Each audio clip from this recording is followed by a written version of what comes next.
take that precious Word of God and open up with me to the book of Genesis. Now, I'm going to be in chapter 39 for very briefly as we open up and kind of set a background inside of it. But the majority of the message today will be from Genesis chapter 40. Genesis chapter 40. So you'll be real close inside of there. While you're turning there, I want to take you back to a couple of things inside of your life. Okay? Now, I know that most of the men in here are probably going to be just like me. You hate to wait. I hate to wait. That is one of the most miserable times of waiting. Now, just think back in your lifetime. What is the most humorous time that you've had to wait on something? Yeah, well, the humor that comes from you waiting. I mean, it could have been something silly that you'd done. It could have been some place that you ended up. I mean, you have those things inside of your life that waiting causes us to do something like that. It causes us to kind of just be, spontaneous. And we don't know where we're going. But then I want you to think of another time inside of your life where waiting was a very serious thing. It was very worrisome. It was very heavy. It was a burden upon your heart. You didn't know what to expect. You didn't know which way to go. You didn't know how to handle it. So you see, waiting inside of our lives is kind of a thing that kind of has a broad spectrum. I mean, it could be something that is humorous and fun and you can enjoy it, or waiting on the other end of the extreme is something that, wow, will this ever be over? Will this ever come to an end? Joseph, as we see inside of our passage here in just a few moments, finds himself in a time of waiting. Time of waiting. To set the scene, I want to open up in Genesis 39:20. Now, you know the story of Joseph, right? He was thrown into the pit by his brothers because he had the coat of many colors, and he seemed like his dad liked him a lot more than all the others. And they seen these merchants coming through, and the brothers threw him in there. They were going to kill him, by the way, but the plan went a little bit different. So they throw him in the pit. The merchants come by. They sell him. He's taken to Egypt. He's put in Potiphar's house, as a slave, and he rises to the top. He's put in charge of all of Potiphar's household, everything that happens inside of that. Joseph is the man. He's coming up the corporate ladder inside of Potiphar's house. Then comes Mrs. Potiphar. Everybody wants to go, ooh. Mrs. Potiphar thought that Joseph was one fine-looking dude. As a matter of fact, she pursued him on several occasions, luring him to try to fall into temptation because of her desires for him. Time after time after time, Joseph, would you come be with me? And I'm trying to lighten this up as much as I can for our audience today. Joseph, you're so good looking. Joseph, no one will ever know. But Joseph was a man of integrity. Joseph was a man that believed in doing the right thing. He was a man that believed in being faithful to God. He was a man that had the spirituality ingrained inside of him of serving God and doing the right thing. But remember now, he had been sold by his brothers, been sold as a slave. God's hand was upon him, and he's seen God doing these works and prospering him and taking care of him. And now this opportunity from Potiphar's wife, he wants nothing to do with it. He runs and he leaves his cloak standing in her hand. And she sees the opportunity and she doesn't like being rejected. And she cries rape. Look what he done. He ran so fast he was so scared he had left his coat. Now Potiphar didn't like that. Of course, Potiphar only heard one side of the story. Potiphar has Joseph thrown in jail. No doubt Potiphar was a very powerful man. Enough to where he had influence to where Joseph was probably placed in the deepest of the dungeons. But God's hand was upon him. God's hand was upon him. Now I want to pause right there. And this is where we're going to pick up our story today in our text and our sermon. This is a time in Joseph's life where he's going to have to wait. The title of my message today, are you willing to wait on God? Are you willing to wait on God? Because it's my guess here today that there are some people inside of this room who have been serving God, who are serving God, who want to be faithful, who are people of integrity, who want to do the right things, but it seems like you are in a waiting period. That you're not where you should be. It just doesn't seem fair. It doesn't seem right. Are you willing to wait on God? Would you go with me in prayer? Father, again, as we come, we approach your throne of grace today. And Father, I stand behind this sacred desk, reading from your sacred words and relying upon your Holy Spirit for wisdom, for insight, and for power today.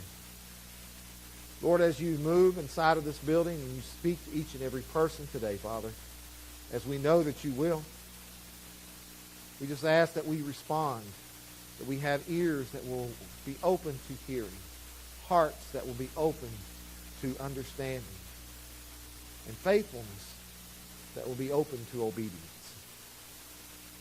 There's someone here today, Father, that doesn't know you as a Lord and Savior. I ask today, this very moment, from the beginning of this sermon, that you are speaking into their heart and into their life of the most important decision that will ever be made in one's life.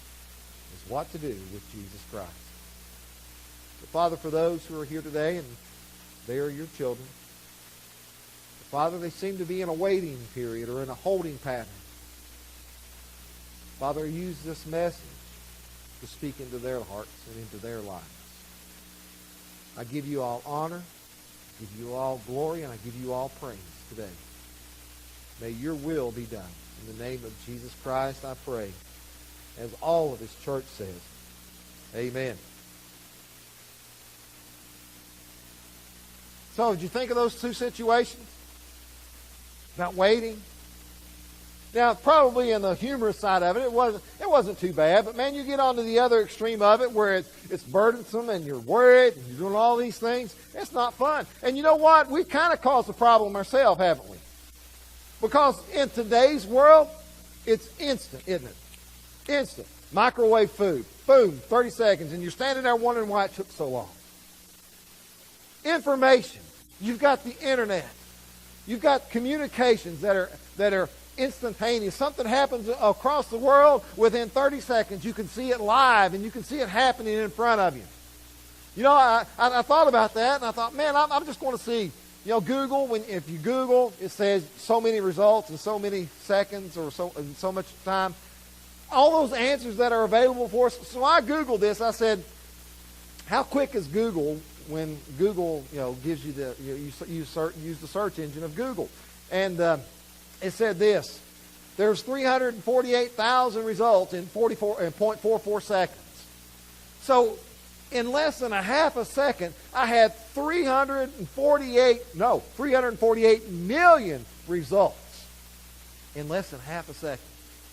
Man, we're all about how fast it can happen. But you know, God doesn't work that way sometimes. God says sometimes I'm going to put you in a holding pattern. I'm going to put you in a waiting period. And I've got something that I need to teach you. You've got something that you need to learn. And this is what happens with Joseph. Now, we know that Joseph, as I told you, was thrown into the pit by his brothers. But we got to stop right there and kind of clarify. How many of you know the end of the story already? The end of Joseph's story. How many? Just raise your hand. I want you to forget that. Okay? I want you to forget it. And here's why. Because we can't go into this story looking at Joseph saying, well, Joseph knew how it was going to end. Joseph didn't know how it was going to end. So when we read this story, we go into it and say, well, Joseph, it's going to be okay. Just flip over a couple pages and it all turns out fine, right? But Joseph didn't know that. In your holding pattern, in your time of waiting, in your time of trial, however way you want to use the terminology, how many of you could say in your life, in your situation, I know how it's going to end tomorrow? None of us do. So the waiting on God is a hard thing for us to do, because we don't know what's going on. Joseph had no inside knowledge. And as I want to use pretty much the whole chapter 40 of Genesis, but I'm not going to read it all to you in one set, but I'm going to give you a summary. As we go into this, we have to go into it with the mindset of Joseph. I don't know what's going to happen. All I know is I was trying to obey God. I was trying to be a man of integrity. I was trying to be a man of faith and to serve God. My brothers threw me in a pit. They sold me into slavery. God blessed me and put me in a nice household. Potiphar made me head. I was doing good. I thought God's hand was upon me. And then all of a sudden, God allowed this into my life, and now I'm thrown in a jail. A lot like you, right? Man, what do I do now? If you read a summary of Genesis chapter 40, it starts with him in jail. 2 men show up, 2 dreams, 2 interpretations. One lives, one dies, one man forgets. And guess what? At the end of the story in chapter 40, he's still in jail. So I want to give you the up front on this sermon that it's going to end with Joseph being in the same position that he was when we started. But man, there's a valuable lesson in the middle of it. Let's dig into that. Because waiting is perhaps one of the hardest disciplines inside of the Christian life. Most of us have said, and I know that I can tell you, I hate to wait. Rosemary, if she was sitting here today, she would say, oh gosh, if there's a line, I don't want to go in with him. I'll sit there and I'll grumble and I'll complain. Why? I'm like that. And I assume most of the men are like that. We don't want to wait. And we don't want to wait for something, especially when it's very important. We don't even like, as students, to wait for our grades. We don't even like to wait to graduate. We can't hardly wait till we get our first job offer. And then, if we go on the spiritual side of it, well, we can't wait for church to call us, as we graduate from a seminary. We can't, just go down the list, thing after thing after thing. We can't wait. We want it now. Truth is, we all have to wait. At one point in our life, whether we like it or not, we're going to have to wait.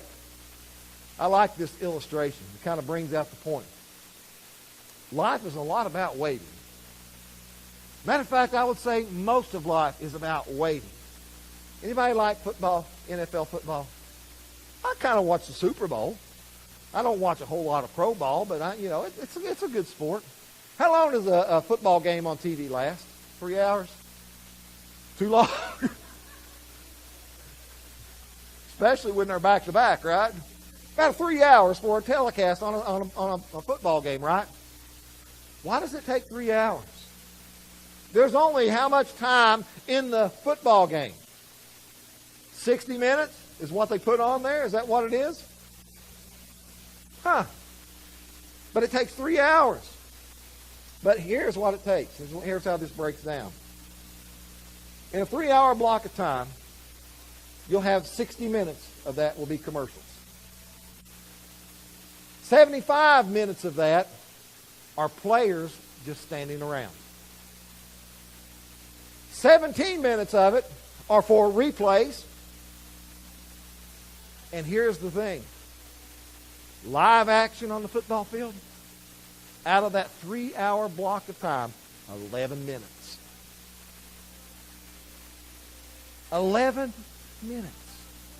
And you've spent the rest of that 3 hours waiting for that 11 minutes to take place.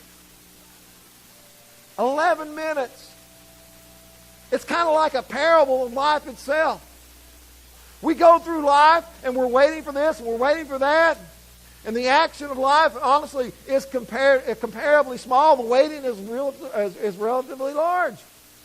We spend a lot of time. Warren Wiersbe said this about Joseph's time in prison. He said this: God permitted Joseph to be treated unjustly and put into prison to help build his character and prepare him for the task that lay ahead.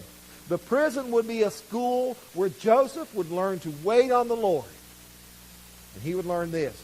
He would learn that God's delays are not God's denials. God's delays are not always God's denials. What do we learn from that? Genesis chapter 40. We're going to find our first point that we learn is to be faithful. Be faithful. Look with me in Genesis 40, verses 1 through 4. And it came to pass after these things that the butler and the baker and the candlestick maker, I can't hardly. Every time I read that story, I got to do that. And it came to pass after these things that the butler and the baker of the king of Egypt offended their lord, the king of Egypt. And Pharaoh was very angry with his two officers, the chief butler and the chief baker. So he put them into custody in the house of the captain of the guard in the prison, the place where Joseph was confined. And the captain of the guard charged Joseph with them, and he served them, so they were in custody for a while. So we pick up our story in Genesis 40. Joseph has been in prison. We don't know if he's been there a couple of days. I imagine he's been there for at least a couple of months. This is just another day in prison for Joseph, right? Why bother? Why put in the extra effort into it? Pharaoh was too angry with these two officers. He throws them in there. They arrived in the prison that Joseph is at. Thinking about this story, we kind of really have to go back to Joseph's perspective. Most people would say, that's just another day. Another day that I'm confined, another day that I'm being held for doing something that I was accused of that I didn't even do. No hope of getting out. I can't see anything into the future. But what he really didn't realize at that point was this cupbearer that God had brought into his presence is eventually going to be the way that God uses to get him out of that prison. How many times during our waiting periods do we just wake up with depression? Do we wake up with discouragement? Do we wake up with a bad attitude and just say, well, Lord, you've got me in a holding period. I don't know of any reason that I should be faithful. I don't know of any reason that I should rejoice in your name. I don't know of any reason that I should be happy. It's just another day. I'm just waiting till you call me to heaven and it'll all be done. We're like that, aren't we? I'm guilty. And I'm sure that you're guilty of it too. Joseph didn't know what was going to happen. He didn't know about the future. And the question turns to us, what do we do when we are unjustly accused? What do we do when people that we trusted turn against us? What do we do when our dreams seem to turn into nothing but a pile of ashes? We do what Joseph did. He remained faithful. You see, his job that God had put him into there, his job was to oversee or to care for the other prisoners. He was promoted to that position. And here comes two new guys, and Joseph steps up. He is being faithful to do the duties that he feels God has called him to do, no matter what they are. I'm going to be faithful to you, God. If it means that you're going to put me in a prison and these guys are going to come in and I'm going to minister to them inside of this prison, then this is what I'm going to do. There's a quote about this, about Joseph what kind of remains to, or pertains to what Joseph is. The secret of your future is found in your daily routine. The secret of your future is found in your daily routine. The small things inside of your life. What we would consider the non-important things that happen inside of our lives. The things that we just kind of procrastinate and put off. And say, well, it's not really important. When we're in a waiting period, God is using that time to train us, to grow us, to give us experience inside of that. And God is bringing those things in our lives at that particular time for us to learn and for us to grow. Ecclesiastes chapter 9, verse 10 says this. Beginning of the verse, it says, whatever your hands find to do, do it with all your might. In other words, if God brings it into your heart, brings it into your life, No matter if you're in a holding pattern, if you're waiting on something, if God says do this, it may not seem like it has anything to do with your situation at the time, but if God brings it into your life, you need to be doing it. You need to be faithful. Faithfulness has its own reward. I like this other quote. You can measure up what you would do for the Lord by what you do. You can measure up what you would do for the Lord by what you are doing, basically, is what it's saying. If you're not willing to be faithful in the small things, how much do you think that big dream, that big vision that is in your mind is going to happen? If you can't handle it in the waiting periods and doing all the preparation, then how is God going to be able to use you in the larger things? I think the teaching is you've been faithful over small things, I'm going to make you ruler over large things. The same principle is applied here. What do you do when you feel stuck? You know, there's one lady that she wrote a book on, being stuck and having it. Her name is Elizabeth Elliot. She said, just get up and do the next thing. There's always the next thing to do. The next thing to do. It may be small, it may be trivial, but there's always something that needs to be done. And it may not even be spiritual. I've seen people who are in these holding periods that they just completely give up on life. They don't want anything to do. They don't want to get up. They don't want to bathe. They don't want to wash their clothes. They don't want to cook. They don't want to go outside. They don't want to do anything. Man, you're putty in the devil's hands when you do that. Get up. Do something. Don't let it just ride by. Remember, we got to go back to Joseph. He didn't know what the outcome was going to be. As far as he was concerned, he was thrown into this prison. He didn't see any possible way of ever getting out. Potiphar was a powerful man. He didn't think that he would ever get out. It was impossible for him to know. But I want to give you this quote, and I love this, and I'm putting a lot of quotes in here today, but I can't pass this one up. When we are in our waiting periods, when it seems like there is no end or there's no hope or whatever way you want to phrase that, let me tell you what what George Mueller says. Faith does not operate in the realm of possible. There's no glory for God in that which is humanly possible. Faith begins where man's power ends. Joseph had no way. He had no clue. But he remained faithful even in that time of waiting. The second thing that we see from that is to be ready. Is to be ready. Look in Genesis chapter 40, beginning in verse 5. The butler and the cupbearer are there. They're in the care of Joseph. And then we pick up in verse 5. Then the butler and the baker of the king of Egypt, who were confined in the prison, had a dream. Now, Joseph's life is involved in dreams. There's a lot of dreams. Both of them had a dream. Each man's dream in one night, each man's dream with its own interpretation. And Joseph came into them in the morning and looked at them, and he said, "You look bad today. You look worried. Well, what's up with you? Can I help you in some way?" So in verse 7, so he asked Pharaoh's officers who were there with him in the custody of his Lord's house, saying, "Why do you look so sad today?" And here's their answer. I don't know that this dream would have upset me a whole lot. I mean, I have some wild dreams, but evidently it gets to these guys.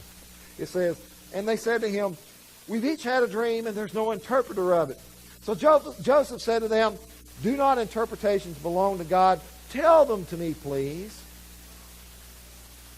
He's ready. You never know when God's going to put the opportunity in your path. These two men that Joseph probably had never met before, now they're in the prison. They've had this dream, and they come to him. Joseph notices something about them that is different. He inquires. He takes the initiative. He's not just standing there being discouraged, not just wandering around with no purpose. He says, "What's going on?" They have a dream. They can't interpret it. Well, that's right down his alley. Because if you go back in the earlier part of Joseph's life, remember when he was having all the problems with his brothers, and he says, you know what, I had a dream, and it was the sheaves, and you all were sheaves, and your sheaves bowed down to me, and you're going to worship me, and they didn't like that. Then he said, I've had another dream. It's got, involves, I think it's the stars, and the moon and the sun, I believe is what it was. I may have left a couple things out. But anyway, it rolls down to this, that not only are my brothers going to bow down to me, but my parents are going to bow down to me. God's going to use me. Boy, the brothers didn't want to hear that. That leads to him being thrown in the pit. That leads them to this dream that are happening here, which is going to lead to another dream. But by the way, God, he doesn't credit it as himself. He says, only God is the interpreter. Only God can interpret those dreams. He didn't say that. Matter of fact, Lamentations chapter 3, verse 21 says this. I think this could have been his mindset. This I recall to my mind, therefore I have hope. Through the Lord's mercies we are not consumed, because his compassions fail not. They are new every morning. Great is your faithfulness. The Lord is my portion, says my soul. Therefore I hope in him. The Lord is good to those who wait for him, to the soul who seeks him. Now how does that tie into Joseph? Joseph could have said, you know what, y'all had a dream. My dream crashed. You know what? I got no faith in that whatsoever. I got no hope in God. You know what? Y'all on your own. But he was ready. His faith had not dwindled. He was ready to serve God. He was ready to minister unto others. He was ready to give God all the glory, even in spite of him being in a waiting period inside of a prison. Let me just tell you this, that God does some of his best work when people are in prison. And it doesn't have to be bars and cells. It could be the imprisonments that we are in our daily lives.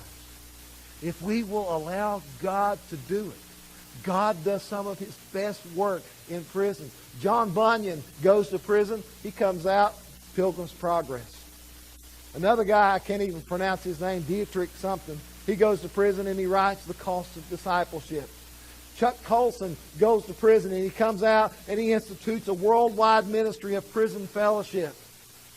Another guy writes and he said, God does his best work in jails. My 21-year-old son had been running from God for many years. He got into trouble with marijuana and from running from the law. He was put in jail for 3 weeks. While he was in the jail, he heard the gospel from the preachers that were there. And inside of that prison, confined, not knowing what the outcome was going to be, he gave his heart and his life to Jesus Christ. Tell me that God cannot work inside of our imprisonments. God often does his work inside of it. Prison doors can never keep him out. God is a God that we serve who cannot be stopped by barbed wire and high walls. Joseph, example of his willingness and his belief that God was there with him, using him. He was ready in that instance. You never know when your prison doors are going to be open. I'd hate to be in that time of waiting, and God is trying to train me and trying to prepare me for what he wants to do in my life next. And then he says, okay, it's done, and I'm not ready. And I'm not ready because I've gotten discouraged, because I've quit, because I've given up, whatever the excuse I may want to offer him. I want to be ready. Lastly, we find that you have to be bold. You have to be bold. You got to be bold because of the interpretation of the dreams. But look with me in verse 12, 13, and 14. Joseph said to him, this is the interpretation of your dreams. And this one is just one of them. The 3 branches are 3 days. Now within 3 days, Pharaoh will lift up your head and restore you to your place, and you will put Pharaoh's cup in his hand according to the former manner when you were his butler. Then he adds verse 14. He adds this tag to that, his little remark. But remember me when it is well with you, and please show kindness to me. Make mention of me to Pharaoh, and get me out of this house. You got to be bold. The boldness, of course, starts with the baker. He tells the baker, well, here's your dream.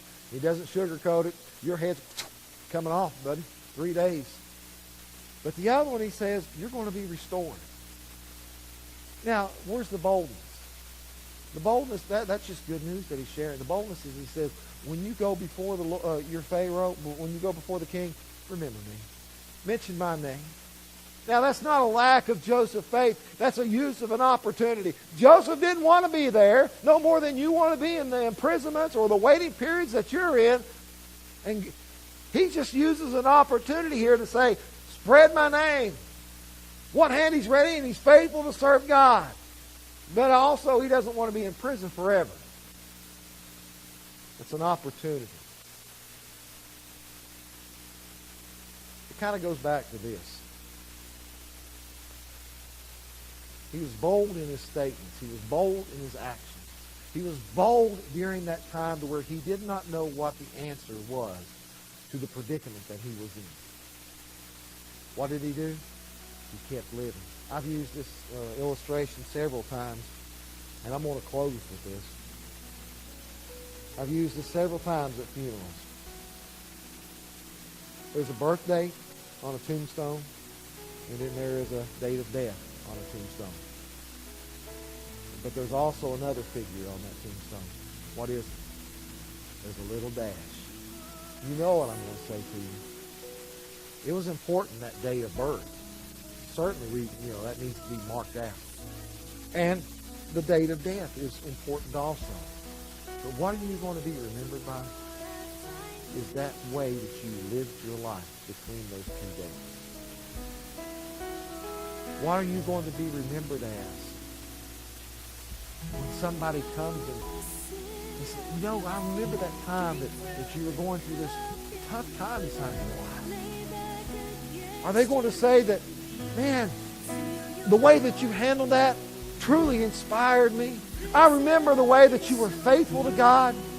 I remember the way that you did not accept discouragement. I remember the way that you used all the opportunities inside of that. I remember the way that I seen God's hand inside of your life. And man, what a testimony that was and how it speaks into my life. Are they going to look at you and probably won't say it? I sure hope that I can handle it better than that. They were hateful. They were grouchy. They had no reason to live. They walked around all day long with the rain cloud over their head. Nobody wanted to be around them.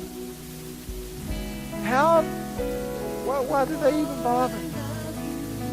Listen to me. God is not limited to your circumstances. He is not limited to your circumstances. God is God. Power is His ministry, His love, and His peace. He wants you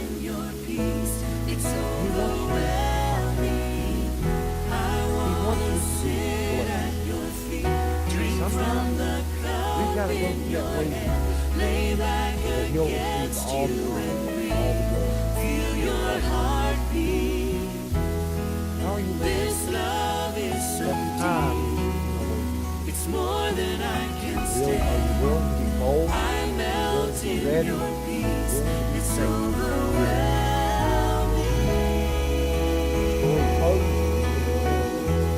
Chapter 4. Guess what verse is?